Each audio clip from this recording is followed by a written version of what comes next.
Morning, it's TR again from T-Man Performance here.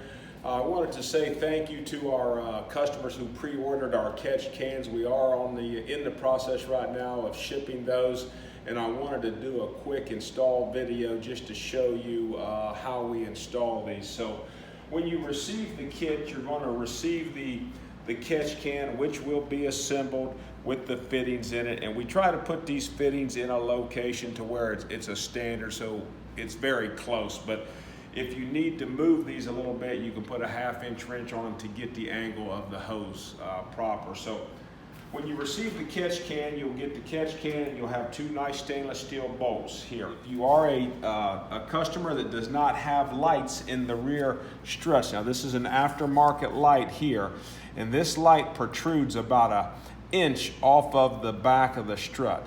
That's about as far as it can go for clearance on the catch can. We did take that into consideration.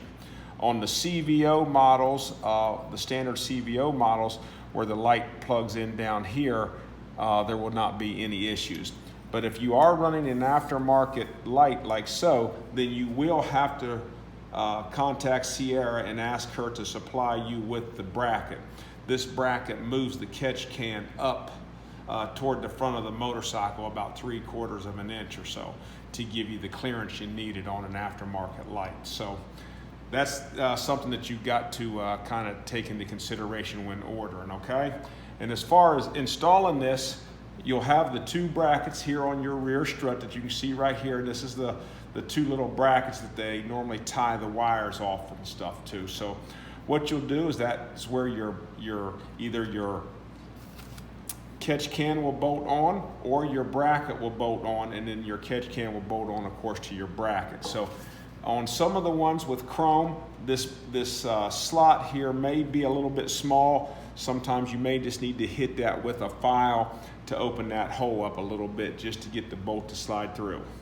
But then after you're mounted, what I do is I kind of mount everything kind of loosely, and then you're going to receive a 5-foot piece of hose, which is the one that goes on the back.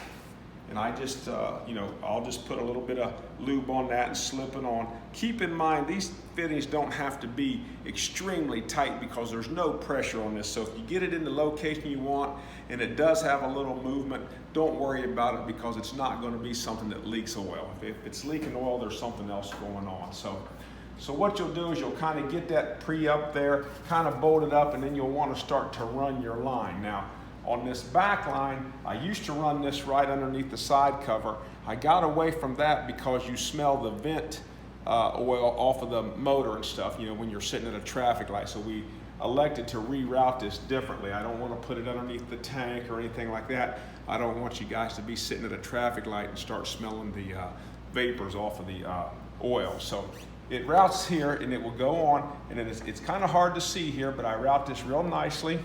And I route it through here. I tie it off to the front one, and then it comes underneath in between the fender and the chassis. Make sure not to pinch it, please.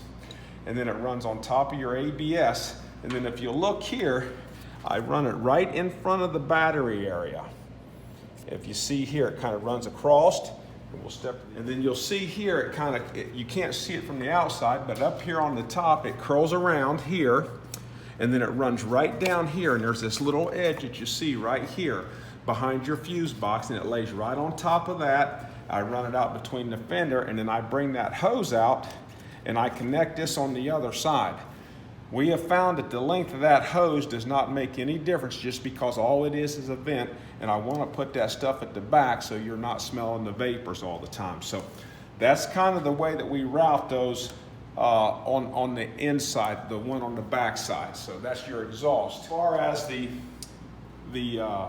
front one here, this is the feed side here. So if you're running our T-Man vent line kit, you can see here we just come out, we route it just like we have in our previous videos.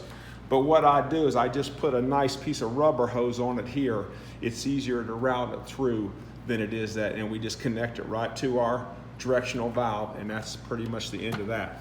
Now, if you are running the fueling dipstick, you would do the same thing. You would just run this to the back. You might have to get a different size hose or something, but you just run this to the back and hook it right here. And also for the trass if you want to run the Trass, I think they have that filter underneath the side cover. You would just come off with the hose and it would route back to here too. So everything stays the same, whether you're using the Trass, you're using the fueling, or even if you're using the A1 cycle vent.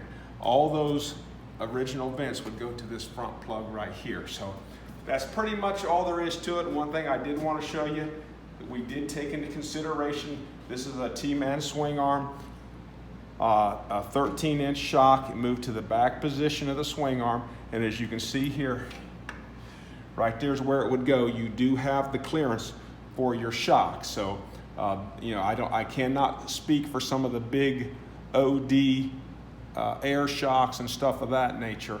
You know, you may run into a little bit of clearance issue if you have to run this bracket. So please keep all that in mind. So anyways, if there's anything that we can do to help you with the kit, if you need the filter that goes on this, if you don't already have a filter, please let Sierra know that so that she can supply you a filter for the hose on the return side. And then please look to see if you'll need a bracket. And I thank you again for the wait. We hope you enjoy the product. Thank you.